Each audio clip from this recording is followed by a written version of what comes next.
네, 국회를 강타한 패스트트랙 후폭풍이 삭발 정국으로까지 이어지고 있습니다. 한국당은 패스트트랙 지정 취소를 요구하면서 제2, 제3의 집단 삭발을 또 예고했는데요. 여야 정치권만큼 청와대 국민청원 게시판도 한국당에 이어서 민주당 해산청원 등 다양한 청원으로 지금 뜨거운 논쟁이 벌어지고 있습니다. 팽팽한 기싸움, 여론은 어떻게 반응하고 있을까요? 여론조사 결과를 통해서 전국 진단해 보겠습니다. 이택수 리얼미터 대표 그리고 배종찬 인사이트K 연구소장 나오셨습니다. 두 분 어서 오십시오. 안녕하세요.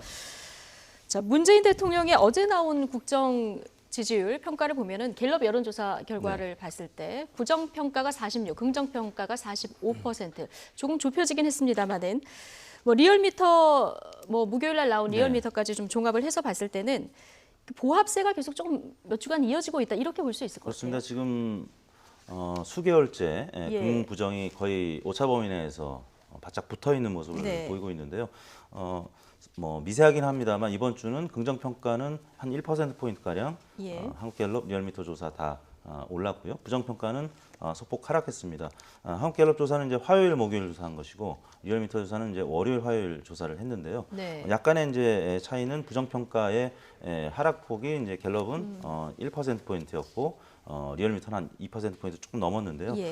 목요일 날 이제 문무일 검찰총장의 반기 보도가 있었고 또 국민청원 조작설이 있었습니다. 그래서 이제 갤럽 조사에서는 부정 평가의 이제 낙폭이 조금 덜했는데 아무튼 긍정 평가가 이제 이번 주는 1%포인트 올랐는데 동물국회, 국회 폭력 사태에 따라서 문재인 대통령이 조금 대비되는 효과, 경제 행보를 주초에 보였었고요. 또 사회 원로들 만나서 물론 이제 한국당에서는 그 적폐 청산과 그 협치와 관련해서 공세를 하긴 했습니다만 그런 행보가 이제 문재인 대통령 지지율을 오르게 한 요인이 된 것 같습니다. 4월 첫 주에 이제 8%포인트 정도까지 벌어졌다가 지금 좀 좁혀진 상태에서 오차 범위 내에서 지금 말씀 들어보면은 팽팽한 이렇게 유지가 되는 이런 상황 아니겠습니까? 이 상황은 왜 이렇게 유지가 된다고 보십니까? 가장 큰 이유는 극한 지지를 보이고 있거든요. 대통령 지지율에 영향을 주는 세 가지 변수는 경제, 북한, 공약입니다. 근데 북한 관련해서는 이 국민들이 이념을 초월해서 이 기대감을 가지고 있거든요. 그래서 북한 관계가 좋으면 대통령 지지율이 올라갈 수밖에 없는 것이고 또 경제가 좋으면 이번 정부 또 대통령의 성과로 또 평가를 받으면서 지지율이 올라가게 돼 있는데 극한 지지, 극한 대치가 만들어진 건 바로 이 공약 부분이거든요. 이 공약과 관련해서는 이념적으로도 대체할 수 있는 것이고요. 또 지역별로도 입장이 또 엇갈릴 수가 있습니다. 최근 들어 이 패스트 트랙이 바로 대통령 지지율이 극한 지지율, 긍정 지지율과 부정 지지율이 거의 엇비슷하게 나타나는 그런 현상이 유지되는 결과로 분석할 수 있겠습니다. 오늘 10일이 취임 2주년입니다. 그 2년차 그 대통령의 중간 그 성적표를 봤을 때 비교를 해보면 어떻습니까? 김대중 전 대통령이 이제 49%로 가장 높았고요. 그 다음이 문재인 대통령입니다. 지금 45%를 기록했기 때문에 그 다음이 이제 거의 비슷한 수준이죠. 이명박 전 대통령이 44%를 기록했고요.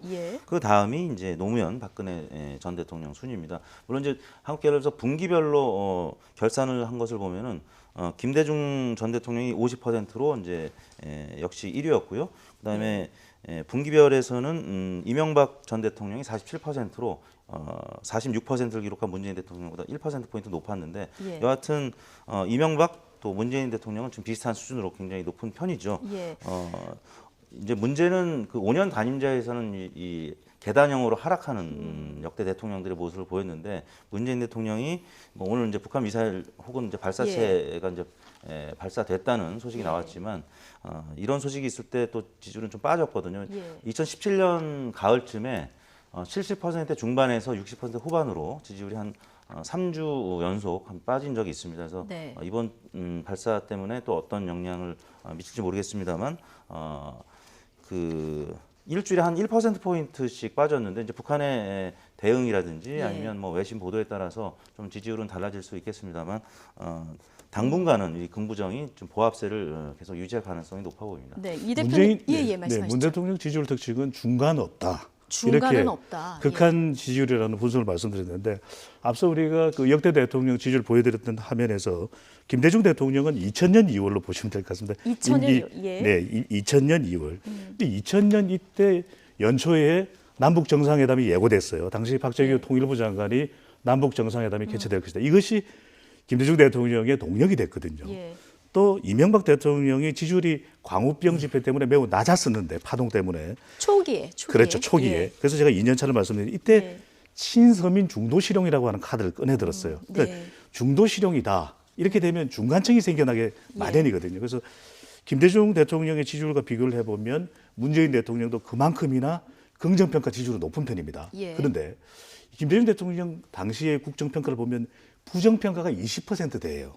예. 그런데 그러니까 지금 부정평가가 예. 상대적으로 낮았거든요. 그 이야기는 평가를 좀 더 유보하는 것이죠. 지켜보자. 중간 있다였는데 지금 문재인 대통령의 지지율은 워낙 호불호가 엇갈리다 보니까 예. 중간 없다는 특징이 있는 것이죠. 그 김대중 대통령 때는 이 부정평가가 좀 적었고 지금 문재인 대통령은 중간지대가 없다 이런 없어요. 지금 네. 분석을 해주셨는데요.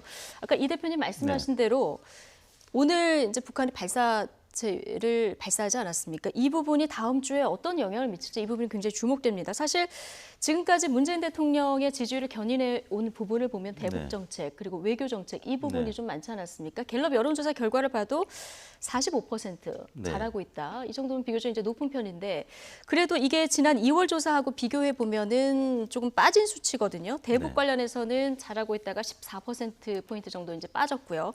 그리고 외교는 7% 포인트가 이제 잘했다는 수치가 하락한 이런 수치인데 다음 주에 이 결과가 더 떨어질지 아닐지 이 부분을 좀 주목해서 봐야 될 것 같습니다. 네, 지금 이제 갤럽 조사나 리얼미터 조사나 긍부정이 계속 엎치락 뒤치락 하고 있습니다. 이른바 뭐 골든 크로스 또 레드 크로스 뭐 이런 표현들을 쓰는데요. 아무튼 이번 주에 리얼미터 조사는 긍정이 조금은 이제 높았고 갤럽 조사에서는 부정이 다시 조금 높은 수준인데 이번 주는 문재인 대통령 지지율을 그래도 견인해줬던 대북 요인이 지금 발사체 발사 때문에 악재로 작용할 가능성이 있기 때문에 그래서 부정평가의 이제 가능성이 조금 더 높아질 수가 있는데 물론 이제 여의도 정가에서 이 강경 대치가 계속 이어질 경우에 국회 폭력 사태에 대한 뭐 이 검찰 고발 이후에 이제 수사 소식 뭐 등에 따라서 문재인 대통령 지지율이 이제 오히려 이제 또 반등할 가능성도 있긴 합니다만 지금 북한 미사일 발사 소식은 과거 전례로 봤을 때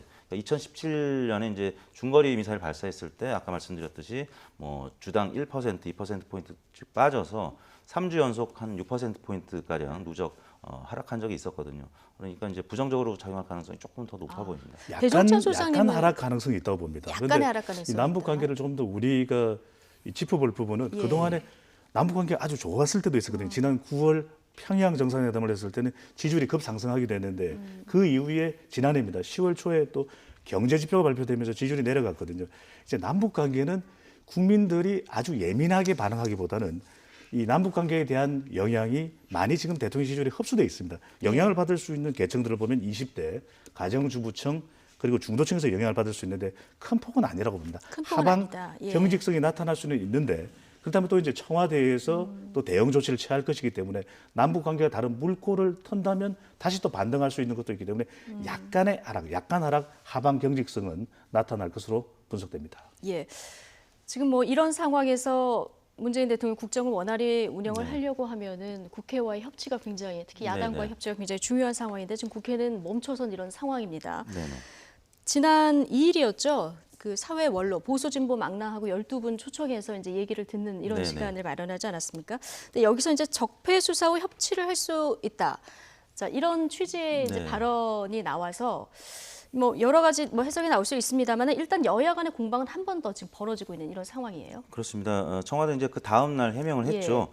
새로운 나라를 만들고자 하는 데 있어서 성찰, 공감 이런 게 있으면 얼마든지 협치와 타협이 가능하다. 근데 이제 야당에서는 선 적폐 수사 그리고 후 협치 뭐 이런 플로우로 이해를 했기 때문에 이제 공격을 많이 했죠. 청와대는 일단 한 발 물러섰습니다. 지금 협치와 타협에 방점을 두고 얘기한 것이기 때문에 향후에 성찰이나 공감대만 이제 이루어진다라고 하면 그 성찰이나 공감대는 바로 국정농단과 사법농단에 대한 이제 정리겠죠. 이제 그 부분에 대한 공감대만 있다면 협치와 타협도 당장 가능하다 이런 설명을 했는데 이런 문제 때문에 사실 문재인 대통령 지지율이 주 후반엔 조금 약세로 돌아서는 모습도 읽혀졌는데 문제는 이제 이 주말에 또 광화문 집회가 이 한국당 네, 오늘 2시에 당장 열립니다. 때문에 그래서 주말에는 보수층이 조금 더 결집할 가능성이 있는데 지금 이제 국민청원은 또 국민청원대로 민주당을 지지하는 세력들이 또 뭉치고 있어서 당분간은 이제 보역, 이 강경 대치가 계속될 가능성이 있기 때문에 문재인 대통령 지지율이 하락하더라도 이제 낙폭이 크지는 않을 것이다 이렇게 전망하는 것이죠. 학습효과로 보는데요.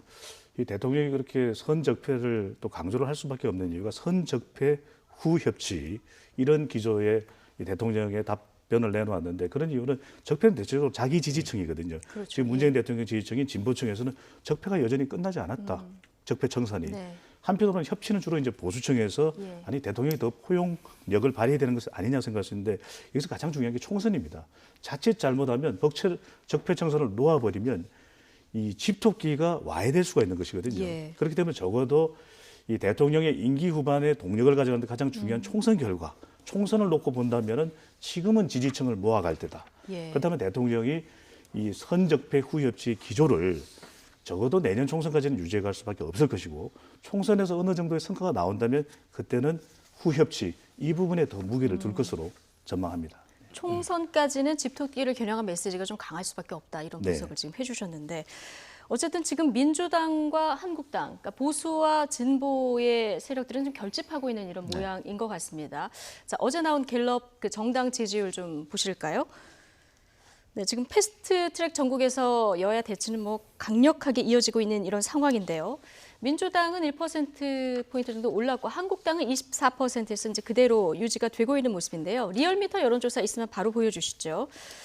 제가 말로 하겠습니다. 리얼미터 여론조사를 보면은 한국당도 많이 올랐거든요. 그래서 보면 그 목요일, 금요일 나온 여론의 흐름을 봤을 때는 지금 양쪽의 지지층이 다 결집하고 있다. 이렇게 좀 모아질 수 있을 것 같습니다. 그렇습니다. 지금 패스트트랙 중에 주요 사안 중에 하나가 선거제 개편이고 선거제 개편은 결국에 내년 총선을 이제 대비한 좀 여야 대치이기 때문에 총선 분위기가 지금 벌써부터 나타나고 있다는 것이죠. 그래서 한국갤럽조사에서는 지난주에 한 4%포인트 오른 다음에 지금 횡보를 하고 있는데 어쨌든 이 선 추세로 보면은 둘 다 조금 오르고 있다. 맞습니다. 이렇게 볼 수 있는 거죠.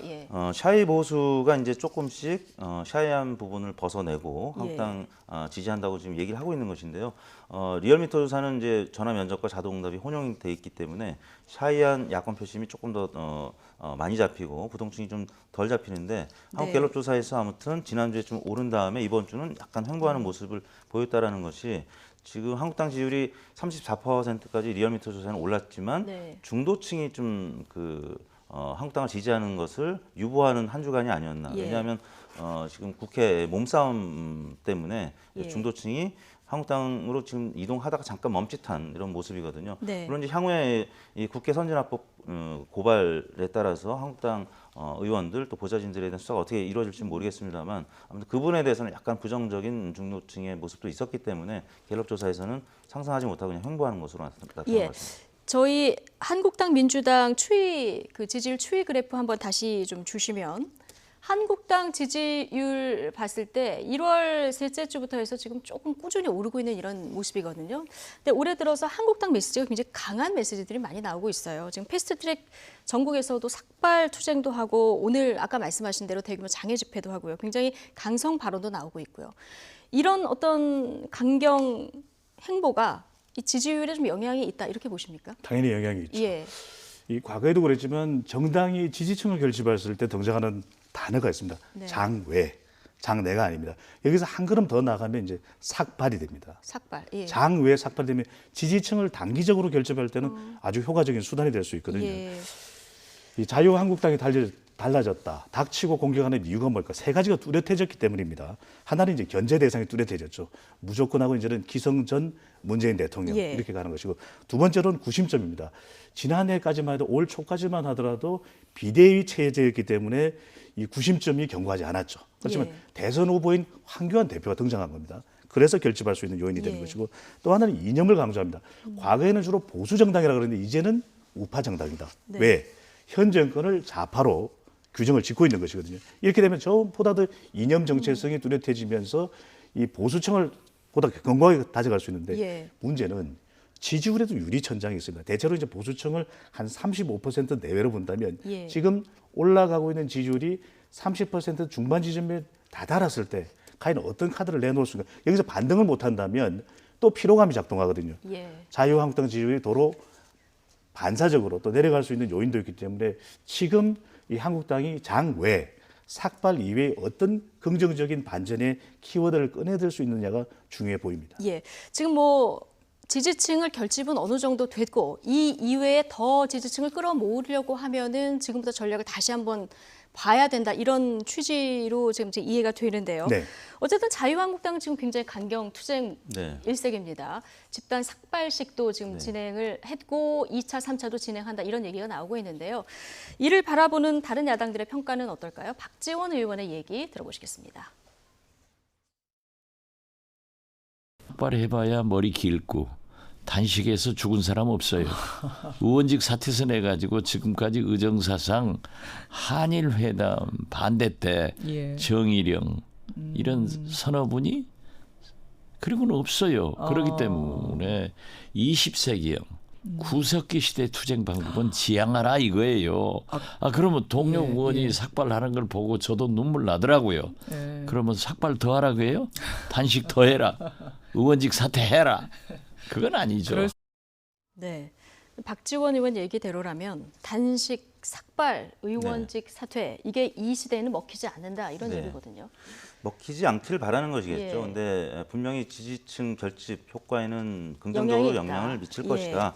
한국당 입장에서 봤을 때 그럴 것이고요. 네. 지금 이제 리얼미터조에서는 34%, 갤럽에서는 24%까지 지지율이 지금 올랐기 때문에 오른 지지율을 공고화시키는 데는 삭발 투쟁이 효과를 볼 것입니다.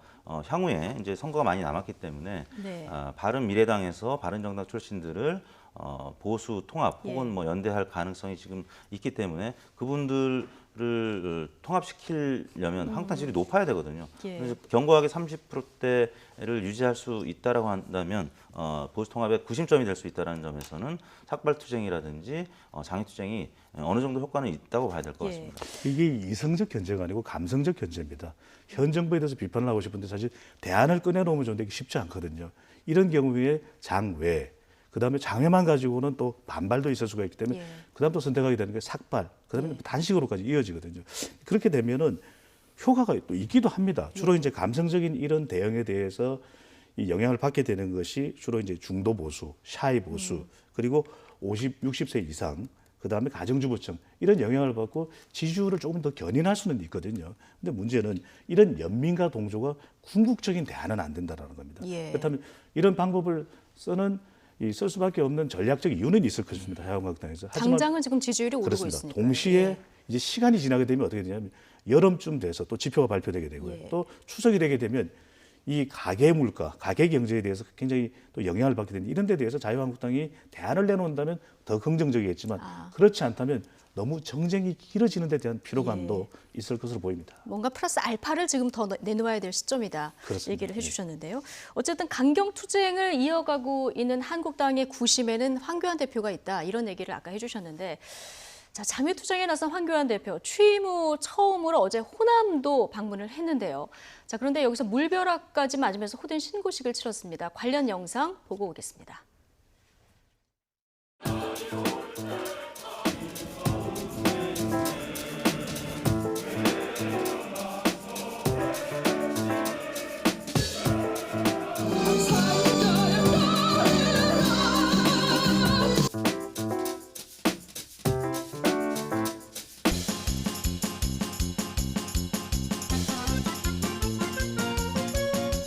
이제 다음 주에는 남쪽부터 북쪽까지 그 구석구석을 다니면서 대장정을 시작하려고 합니다.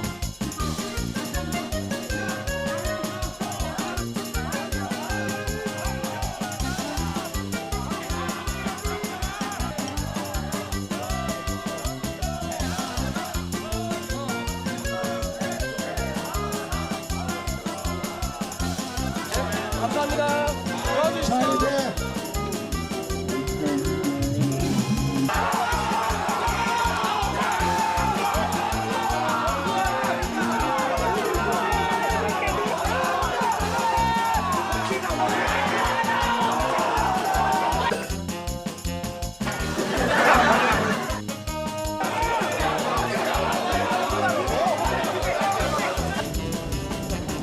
수고하셨습니다. 오늘 호남선 잘 탔습니까? 혹시 이번 건 말고 따로 광주만 찾아본다거나 하실 계획이 있으신가요? 예, 광주 또 전북, 전남도 있네요. 시간 되는 대로 하여튼 시간을 잘 만들어서 다양한 기회에 방문을 자주 하려고 합니다. 네. 경부선과 호남선의 반응이 뭐 극과 극인 네. 이런 상황인데요. 5.18도 곧 다가오고 있는데 5.18 망언을 매듭을 못 지은 상태에서 내려갔으니까 일견 또 예견된 사태이기도 네. 합니다. 우산을 이제 미리 준비한 거 보면은 예. 어느 정도 예상된 어떤 그 광주 민심을 네. 예상하고 간 것 같은데 지금 이제 지난 4.3 재보궐선거 때 한국당이 대한애국당 때문에 사실은 아깝게 석패를 한 것인데 결국에는 선 대한애국 후 바른정당 지금 황교안 대표나 이제 한국당 입장에서는 보다 유연성 면에서는 예. 떨어지는 대한애국당하고 먼저 통합 또 연대를 하고자 하는 어떤 계산이 아닌가 싶은데요. 광주에 가서 이런 그 민심을 어느 정도 예상했음에도 불구하고 간 것은 결국에는 보수층을 견고하게 결집시키고자 하는 예. 그런 셈법이 있는 행보가 아니었나 싶은데요. 예. 과거 이제 총리 출신 정치인들과는 다르게 아무튼 황교안 대표가 굉장히 정치인스러운 모습을 빨리 이제 체화하고 있다라는 모습을 한번 보여준 것 예. 같고요.